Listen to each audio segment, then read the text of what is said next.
Hare Krishna, Hare Krishna, Krishna Krishna, Hare Hare, Hare Rama, Hare Rama, Rama Rama, Hare Hare. Hare Krishna. जय जय श्री चैतन्य, जय हो नित्यानंदा, जय अद्वैत चंद्र, जय गौर भक्त वृंदा। जय जय श्री चैतन्य, जय हो नित्यानंदा, जय अद्वैत चंद्र, जय गौर भक्त वृंदा। जय जय श्री चैतन्य, जय हो नित्यानंदा, जय अद्वैत चंद्र, जय गौर भक्त वृंदा। हरे कृष्ण।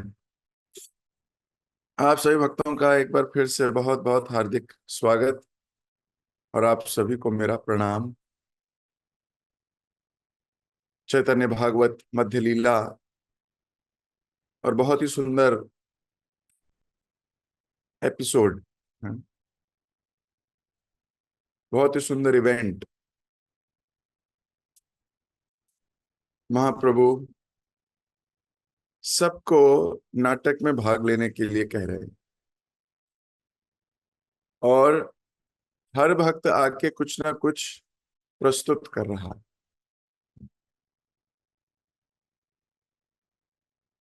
बहुत सुंदर लीला हुई, पहचान नहीं पाए कोई कि राधा रानी है, लक्ष्मी देवी है, रुक्मणी देवी है, कौन है। महाप्रभु का भाव तुरंत तुरंत बदल रहा था। फिर महाप्रभु ने नृत्य किया अपने सब परिकरों के साथ। पिछली क्लास में हमने पढ़ा कि किस प्रकार महाप्रभु गोपीनाथ आचार्य के साथ पहुंच गए विष्णु के सिंहासन पर और वहीं बैठ गए और वहां बैठकर महालक्ष्मी का भाव प्रकट करने लगे और सब भक्त हाथ जोड़कर आसपास खड़े हो गए। और फिर महाप्रभु ने कहा, अब मेरा गुणगान करो, मेरी स्तुति करो। तो यहां तक हमने पिछली क्लास में पढ़ा था। हमने इस पे काफी देर चर्चा भी की थी कि कोई ऐसा करे तो क्या लगेगा तुमको। लेकिन यही श्रद्धा है महाप्रभु के ऊपर सब, यही पवित्रता है। Everybody is ready to accept.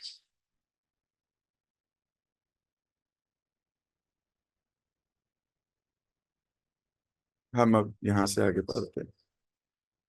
महाप्रभु के भाव को जानकर तथा अपनी समझ के अनुसार कुछ भक्तों ने लक्ष्मी देवी की तथा कुछ ने दुर्गा देवी को प्रार्थनाएं अर्पित की। अब भगवान का मूड क्या है पता नहीं किसी को।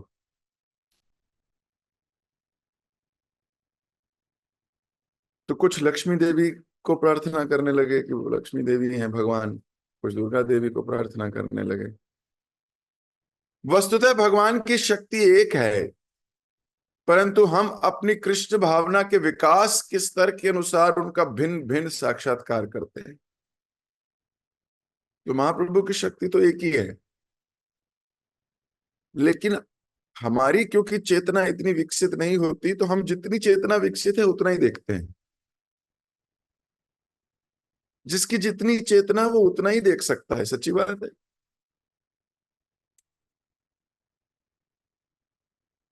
ये चेतना के स्तर अलग अलग हैं। भगवान ने गीता में बताया 40 लाख स्तर हैं चेतना के अनुसार।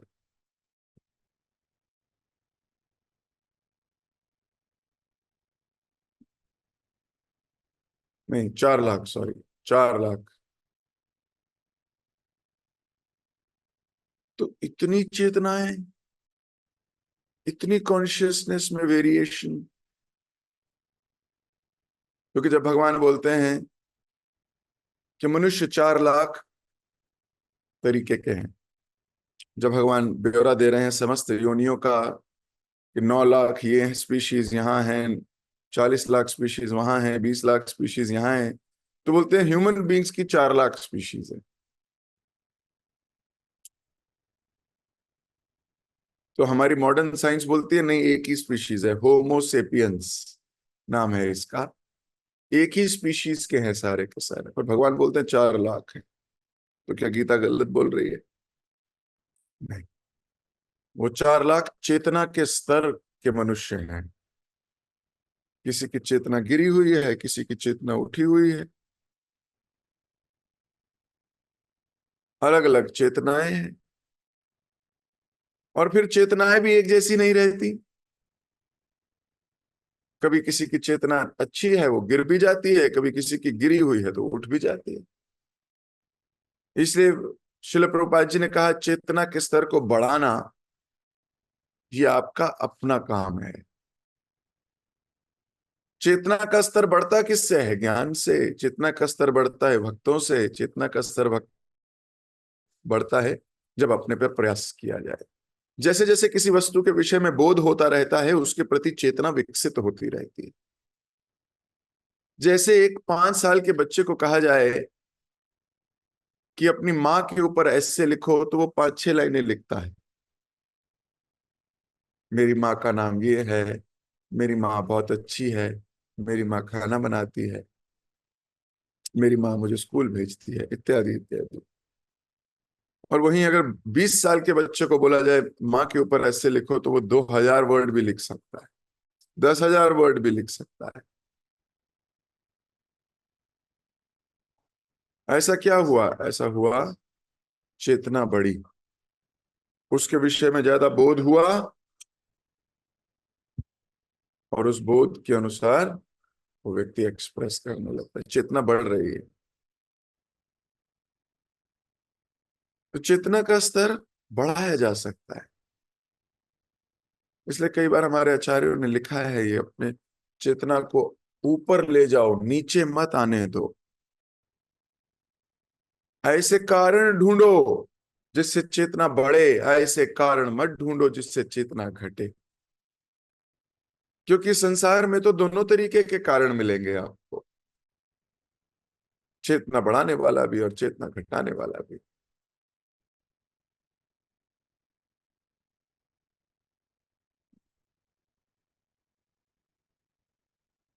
तो अपनी अपनी चेतना के अनुसार हम भगवान की स्तुति करते हैं, अपनी अपनी चेतना के अनुसार हम भगवान को साक्षात्कार करते हैं। तो शुद्ध भक्त भगवान की शक्ति को अंतरंगा लक्ष्मी देवी के रूप में देखते हैं, और भौतिकवादी लोग उसी शक्ति को बहिरंगा दुर्गा देवी के रूप में देखते हैं। इस प्रकार इन अलौकिक लीलाओं तथा नृत्य कीर्तन में कैसे रात्रि बीत गई पता नहीं चला, और भोर होने लगी। प्रभात के किरण पड़ते ही कीर्तन रुक गया, और भक्तगण इतनी सुंदर रात्रि समाप्त होने पर खेद करने लगे। दुख हो रहा है कि सुबह क्यों हो गई है, इतना अच्छा कीर्तन चल रहा था।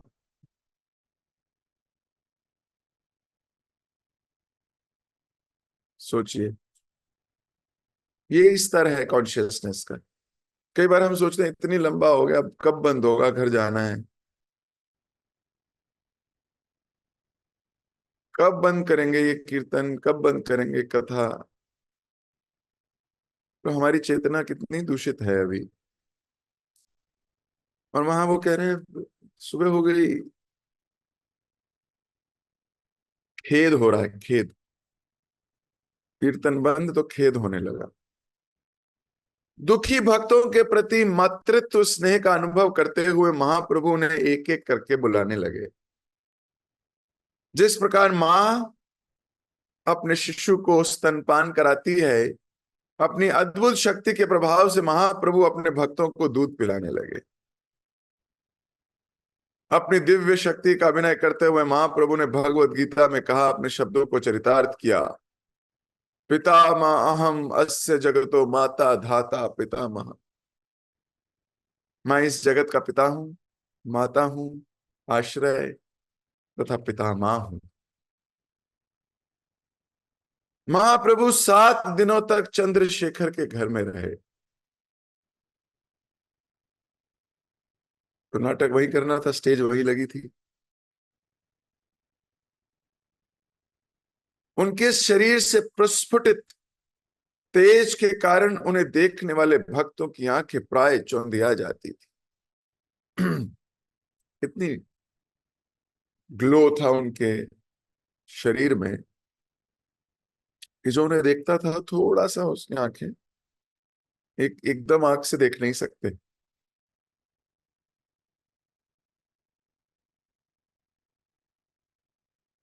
लोग आश्चर्यचकित होकर सोचते क्या कारण है कि हम खुली आंखों से चंद्रशेखर आचार्य की ओर नहीं देख पा रहे। चंद्रशेखर की आंखें, हाँ, चंद्रशेखर का शरीर तेजमाय था, तो लोग चंद्रशेखर को भी नहीं देख पा रहे। लोगों की ये बातें सुनकर वैष्णव भक्त मन ही मन मुस्कुराने लगते, परंतु वे उन्हें सत्य नहीं बताते। क्यों नहीं बताते सत्य? सत्य तो बताना चाहिए। सत्य बताने में क्या प्रॉब्लम है? सच बोलने में क्या प्रॉब्लम है भाई? महाप्रभु की लीला में ये सच क्यों नहीं बता रहे हैं भक्त सबको? सच कहाँ बताना है और कहाँ नहीं, इसी को विवेक कहते हैं। वो सच जो आके जाके कष्ट लेके आए, उस सच को बताने की कोई आवश्यकता नहीं।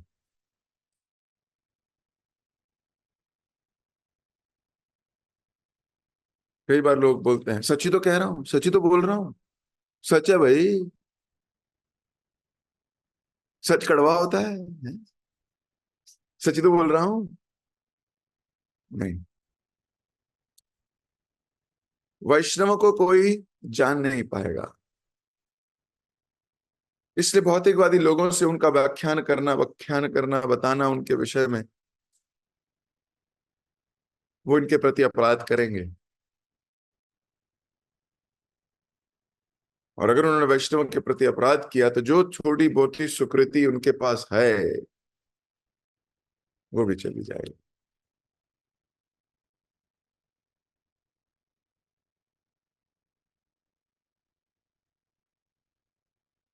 इसलिए सत्य नहीं बता रहे सबको। श्री चैतन्य महाप्रभु की परम शक्ति ऐसी ही है कि कोई भी साधारण मनुष्य उनके नित्य पार्षदों के साथ होने वाली उनकी लीलाओं को नहीं समझ सकता। कोई साधारण व्यक्ति समझ नहीं सकता है, इसलिए उनको बताने की कोई आवश्यकता भी नहीं है। यद्यपि महाप्रभु नवद्वीप में अपनी लीलाएं कर रहे थे, फिर भी निपट भौतिकवादी उन्हें देख नहीं सके। सोचिए, महाप्रभु लीला कर रहे हैं, आसपास लोग हैं, लेकिन लोग देख नहीं पा रहे।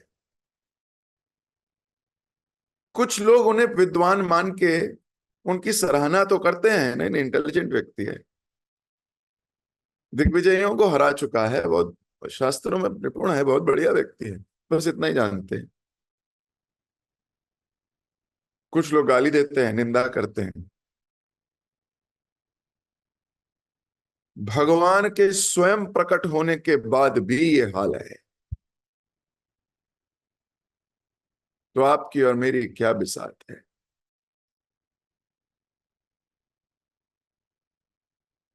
कुछ नहीं। श्रील प्रभुपाद जी जब इस संसार में थे तो उन्हें क्या कम कष्ट भोगने पड़े? भगवान का सेनापति, सारे भक्तों का सेनापति हैं, तो कोई युद्ध वाले सेनापति नहीं है, तीर कमान लिए हुए लोग खड़े नहीं, वैष्णवों के सेनापति हैं, भक्तों के सेनापति। उन्हें कोई पहचान ही नहीं रहा। सांड मार के बेहोश होके गिर जाते हैं, दो चार लोग उठाते हैं, फिर अपने काम पे चले जाते हैं, किसी को पता ही नहीं गोलोक का बहुत प्रोमिनेंट व्यक्ति आया हुआ है।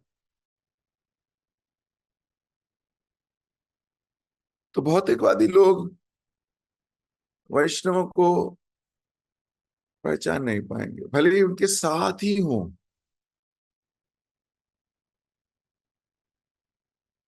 एक ही कॉलोनी में, एक ही कस्बे में, कभी कभी तो एक ही घर में, लेकिन देख ही नहीं पाएंगे, है ना। जीवों को अपनी भक्ति प्रदान करके उन्हें पुनः अपने आश्रम में लाने वाले श्री विश्वम्भर की जय हो। इस प्रकार महाप्रभु नित्यानंद, गदाधर एवं अपने अन्य पार्षदों के साथ भिन्न भिन्न भक्तों के घर जाया करते थे। श्री चैतन्य महाप्रभु अपने सब भक्तों के लिए आध्यात्मिक परमानंद का स्तोत्र है। उनके संग में भक्तगण प्रत्येक वस्तु को श्री कृष्ण से संबंधित देखते थे। अब हर वस्तु को भगवान कृष्ण के संबंध में देखना ये बहुत बड़ी बात है, ये दृष्टि है। हर चीज में कृष्ण को जोड़ने का प्रयास करना ये दृष्टि है, और हर वस्तु को कृष्ण की सेवा में उपयोग करना ये भी दृष्टि है।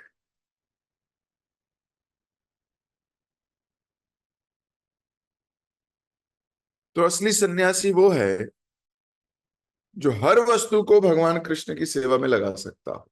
ऐसा क्या हो गया शास्त्रों में। अगर आप ऐसा कर पा रहे हो तो आप गृहस्थ में होते हुए भी सन्यासी।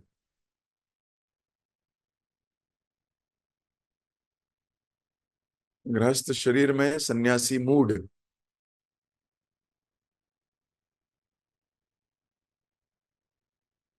निरंतर हरिनाम के दिव्य रस का स्वादन करते हुए वे बाहरी जगत को भूल जाते। इसके अतिरिक्त उन्हें अन्य कोई कार्य नहीं था। महाप्रभु जप करते थे, कीर्तन करते थे, और यही काम है उनका। और इस संसारी लोगों से पूछा जाए तो यही उनका, हाँ, अतिरिक्त कार्य है। उनका मेन कार्य कुछ और है।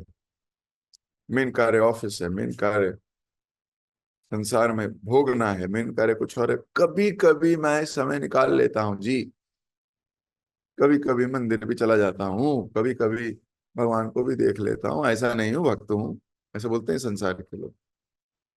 पर उनके लिए ये करना अतिरिक्त कार्य है, एक्स्ट्रा वर्क है। ये मेन वर्क नहीं है। मेन वर्क कुछ और है। देखिए, जैसे जैसे चेतना में वृद्धि होगी, जैसे जैसे चेतना बढ़ेगी, ये मेन कार्य होगा, बाकी अतिरिक्त कार्य। यही विकास है चेतना का।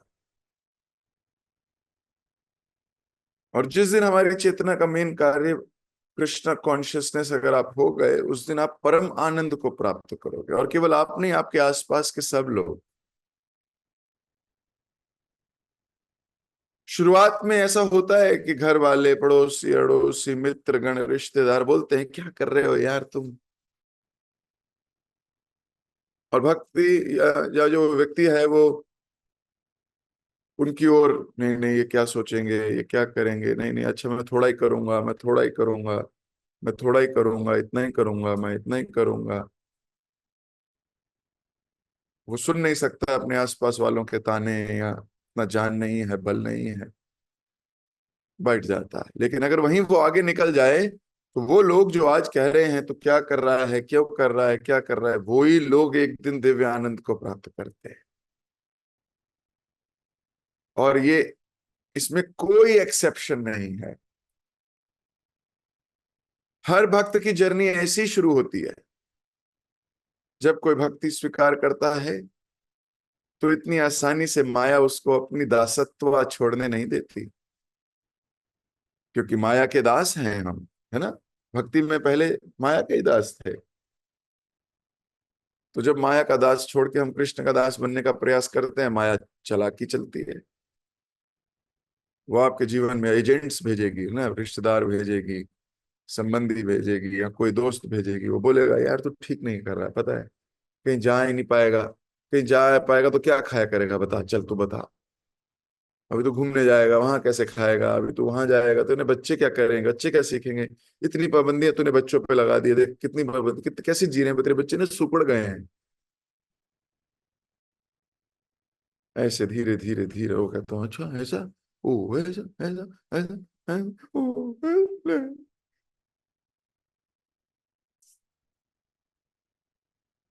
पर अगर वो सजग हो जाए कि नहीं नहीं, मैं इन विकारों से प्रभावित नहीं हूं, और वो धीरे धीरे धीरे धीरे कृष्ण कॉन्शियसनेस में अपनी चेतना बढ़ाए, एक्टिविटी करे, थोड़े कष्ट सहे। एक्चुअली इंसान कष्ट नहीं सहना चाहता। वो कहता जी कलेश से बचता हूं मैं, क्या ही कलेश करूं, वही हो जाता हूं जो ये कह रहे हैं। क्योंकि भक्त तो कलेश नहीं करेंगे, वो तो मान जाएंगे। सगे संबंधी, रिश्तेदार, मित्र, पत्नी, पति इत्यादि ये नहीं मानेंगे। कौन करे कलेश, तो मैं वही करता हूं जो ये कह देते हैं।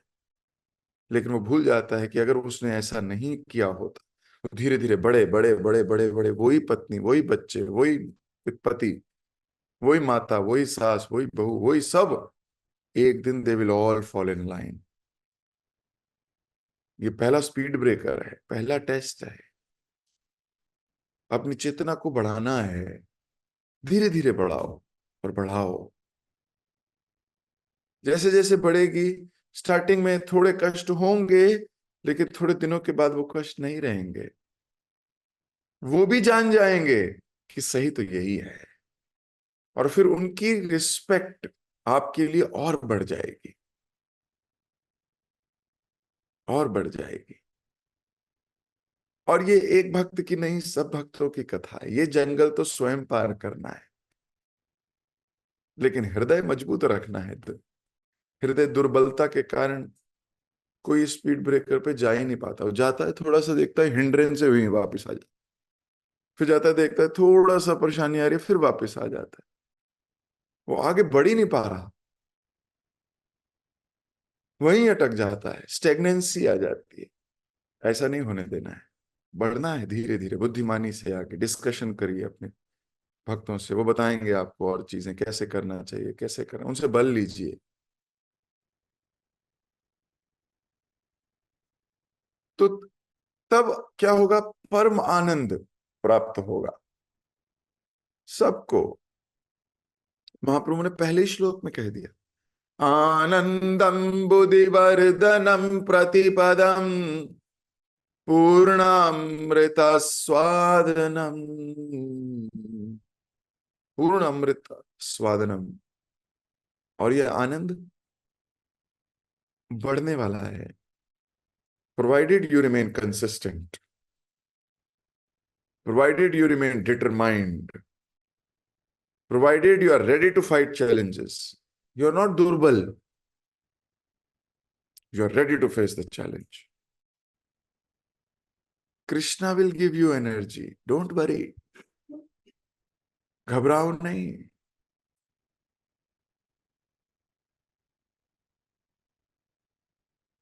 श्री अद्वैताचार्य महाप्रभु के सर्व प्रमुख भक्त थे।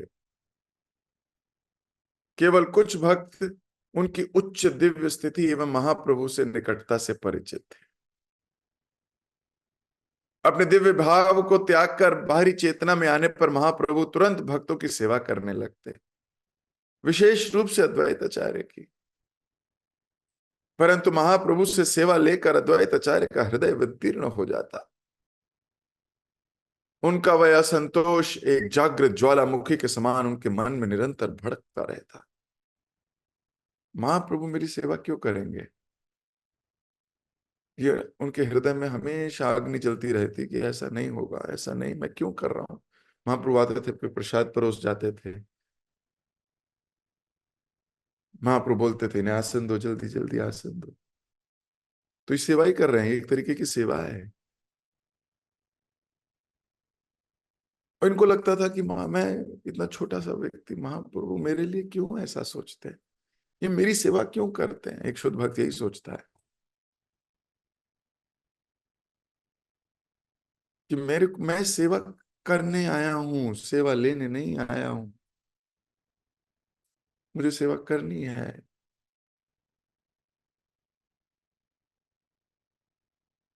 तो अद्वैताचार्य के हृदय में ये हमेशा भाव रहता कि असंतोष और ज्वालामुखी के समान भड़क रहा था। ज्वालामुखी समझते हो कि बस अंदर ही अंदर प्रेशर बन रहा है, फटेंगे किसी दिन। और फटेंगे किस लिए? सेवा करने के लिए। हमारी तो सेवा ना हो तो फटते हैं। उसने मुझे नहीं पूछा, उसने मुझे ये नहीं किया, उसने मुझे ये नहीं, है ना, ऐसा होता है ना जो। तो वही चीजें हृदय में भरती रहती है और फिर एक दिन फटते हैं। भगवान ने मेरे लिए ये नहीं किया, भगवान से मैंने ये मांगा था, भगवान ने दिया नहीं। भगवान से मैंने ये भी कहा था मेरे बच्चे की शादी ठीक से हो जाए, पता नहीं कौन सी लड़की आ गई। भगवान से मैंने कहा था ये करना, भगवान से मैंने कहा था ये करना। बढ़ता रहता है। फिर एक दिन ज्वालामुखी फट जाता है। ये उल्टी कॉन्शियसनेस भक्ति के विरोधी है। भक्त की क्या ज्वालामुखी बन रहा है, मैं भाई सब ऐसी सेवा करूंगा ना, अब जा रहा हूं मैं, बहुत बढ़िया सेवा करने वाला हूँ, देखना। वो ऐसे सोचता है, जाऊंगा थोड़े बर्तन धो दूंगा, जाऊंगा थोड़े झाड़ू लगा दूंगा, आज तो मैं जाऊंगा, वहां एक धागा लटक रहा है, मैं कैंची लेके जाऊंगा, वो धागा काटूंगा, अच्छा नहीं लग रहा। कोई ना कोई सेवा निकाल ही लेगा। तो सेवा रूपी ज्वालामुखी उसके हृदय में धधकता है। आप आराम से पहचान सकते हो कौन भक्त है कौन अभक्त है। बहुत इजीली डिफरेंशिएट कर लेते हैं भावनाओं को देखकर, क्योंकि जो भावना है वो विचार हैं, जो विचार हैं वही शब्द हैं, जो शब्द हैं वही एक्शन है, जो एक्शन है वही करेक्टर है। तुरंत पकड़ में आ जाता है। आप कितने भी दिन एक्टिंग कर सकते हो, पॉसिबल ही नहीं है कि हमेशा एक्टिंग कर पाओ। तो द्वैताचार्य ने विचार किया, श्री चैतन्य महाप्रभु एक चोर की भांति सदैव मेरे साथ छल करते हैं, अपनी भगवता को भूलकर वे चोरी से मेरे पैर पकड़ते हैं। वे परम शक्तिशाली हैं, बलपूर्वक मेरे पैरों की धूल ले लेते हैं। शक्ति में मैं उनका सामना नहीं कर सकता। लोग मुझे कहते हैं अद्वैत का हृदय सिंह जैसा है, और उसे सुनकर मेरा चित्त और भ्रमित हो जाता है। लोग मेरा गुणगान करते हैं और मैं थोड़ा और पागल हो जाता हूँ, मैं भ्रमित हो जाता हूँ। मेरी इच्छा है महाप्रभु इस भ्रम को खंड खंड कर दे। मैं कई बार महाप्रभु बोलते हैं ये बहुत नाड़ा नाड़ा है ना, ऐसे बोलते हैं। नाड़ा मतलब पता है क्या होता है? जिसकी वजह से सब कुछ चल रहा हो। महाप्रभु नाड़ा बोलते थे अद्वैताचार्य को कि तुम्हारी वजह से ही चल रहा है सब कुछ। तो जब किसी भक्त को इतना गुणगान होता है ना, उसको अहंकार होने लगता है कई बार। और उसके हृदय की विनम्रता इस अहंकार को बनने नहीं देती। वो बोलता है मुझे नहीं सुनना, मैं तोड़ूंगा इसको। लेकिन भक्त तो बोलेंगे, भक्त बोलेंगे तो मुझे क्या करना चाहिए? मुझे सेवा करनी चाहिए। मेरे इस अहंकार को खंड खंड कर दें। बोले मेरी इच्छा है कि महाप्रभु ही, देखो जितना operation senior senior senior senior Krishna है ना, ऐसे जितना ऊपर ऑपरेशन होगा उतना खतरनाक हो। अगर कृष्ण ऑपरेशन करेंगे ना, फिर तो वो नरसिंह के रूप में करते हैं ऑपरेशन। पकड़ेंगे, धाड़ करके तोड़ देंगे, फोड़ देंगे, चले जाएंगे। और कोई लीला नहीं, यही लीला करेंगे। भक्त का ऑपरेशन थोड़ा सुहृद अच्छे से हो, चार बातें पहले बताएगा, समझाएगा आप क्या कह रहे हो, आप क्या कर रहे हो, सही नहीं कर रहे, देखो ठीक, फिर धीरे धीरे वो हृदय में घुस के हृदय की चीजों को हटाने का प्रयास करेगा। भगवान ने हिरण्यकश्यप का ऑपरेशन करना था, प्रकट हुए नरसिंह के रूप में, फाड़ा और चले गए। वहीं कोई डिवोटी जाता है इस्कॉन का, मान लो हिरण्यकश्यप के घर इस्कॉन का कोई डिवोटी जाता, क्या बोलता? बैठाता पहले उनको, बोलो मेरी बात सुनिए, और फिर धीरे धीरे धीरे भगवत गीता, भागवतम, अपने मन से नहीं, इन्हीं के शास्त्र कोट करता। बोले आप रावण को जानते हो, बहुत पराक्रमी था, अच्छा व्यक्ति था, सारे याद कर लिए थे, कंठस्थ थे, बहुत मेहनत करके शिव जी को प्रसन्न भी कर लिया था। आपको मालूम है उसके पास पशुपति अस्त्र था। हिरण्यकश्यप कहता है, हाँ मैंने सुना है। धीरे धीरे धीरे धीरे धीरे धीरे उसकी कॉन्शियसनेस से ऑपरेट करता है। जितना ऑपरेशन ऊपर होके करे होगा ना, उतना खतरनाक होगा। इसलिए कृष्ण ऑपरेशन, वैष्णव ऑपरेशन ठीक है। वो प्रेम प्रेम में आपका ऑपरेशन कर देंगे। इसलिए अपने को समर्पित करना चाहिए ऑपरेशन कराने के लिए भक्तों से। तो अद्वैत आचार्य कह रहे हैं भाई मेरे अंदर घमंड भर रहा है, क्योंकि सब बोलते हैं आप बहुत अच्छे करते हो, है ना, सब बोलते हैं आपकी वजह से। महाप्रभु भी बोल देते हैं, और महाप्रभु मेरे पैर भी छूते हैं छोट। अब महाप्रभु तो बालक ही थे जब पैदा हुए, तो 52-53 वर्ष के थे अद्वैत आचार्य जब महाप्रभु पैदा हुए। अभी महाप्रभु 22-23 साल के हैं, तो जो 75 साल के तो होंगे इसका मतलब।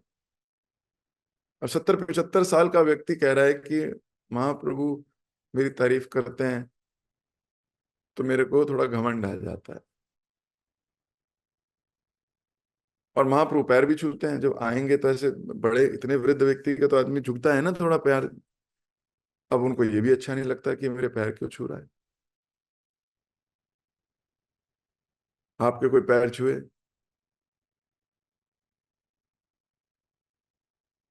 जी जी जी, आशीर्वाद में लगते हैं। 70-75 वर्ष के हो जाओगे या होंगे, भगवान मतलब महाप्रभु पैर छू रहे हैं, ये सुन, ये हृदय जल रहा है ये सुन के। और अहंकारी व्यक्ति 4 लोगों को बोलेगा वो भी मेरे पैर छूते हैं, पता है, वो भी मेरे पैर छूते हैं। एक तुम्हें ही नहीं पता कि मैं कौन हूं। ये अहंकार भरता है। तो भक्तों का आचरण क्या है? भक्तों का आचरण है कि महाप्रभु पैर छू रहे हैं तो इसे दुख हो रहा है कि ये मेरे पैर क्यों छूते हैं, मैं तो इनका सेवक हूं। क्या स्वामी पैर छुएगा?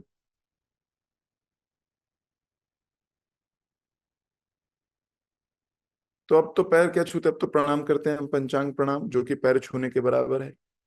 पंचांग प्रणाम जब करते हो तो इसका अर्थ वही है कि हम झुक के आपके चरण धूली सर पे लेते हैं। हमारा तो धर्म है प्रणाम करना, लेकिन मान लो कोई सीनियर भी प्रणाम कर रहा है तो हमारे हृदय में लगना चाहिए, कृष्ण ये क्यों झुक रहे हैं।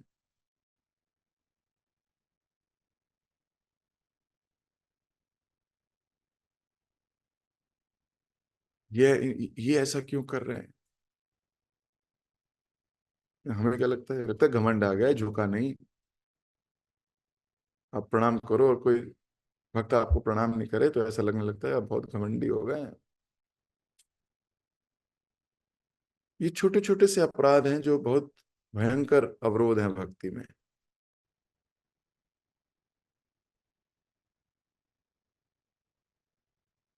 हमें तो अपना कार्य करना है। वो प्रणाम करें तो हमें लगना चाहिए वो कृष्ण, जैसे अद्वैत आचार्य को लग रहा है अभी।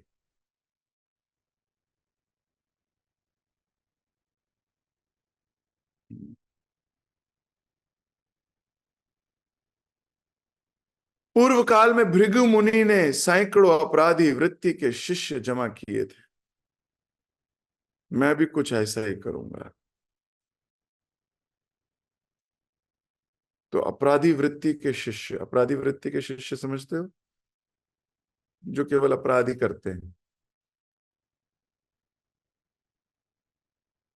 केवल जिनमें घमंड है, जिनमें कोई प्रणाम प्रणाम, कोई ऐसे वैष्णव एटिकेट नहीं, वैष्णव आचरण नहीं, शिष्य हैं पर एटिकेट्स नहीं है।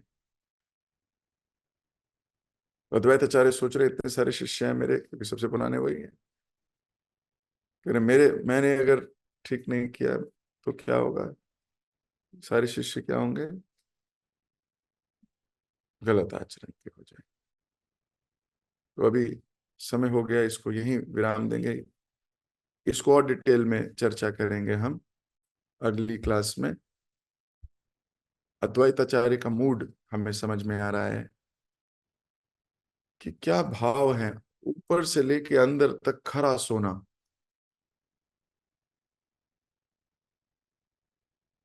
कितनी सुंदर भाव लेके महाप्रभु के दिव्य संगी हैं। जगत गुरु शिल प्रभुपाद की जय, श्री चैतन्य भागवत की जय, श्रील वृंदावन दास ठाकुर की जय। आज श्रीवास पंडित का तिरुभाव दिवस भी है। तिरुभाव है, आविर्भाव।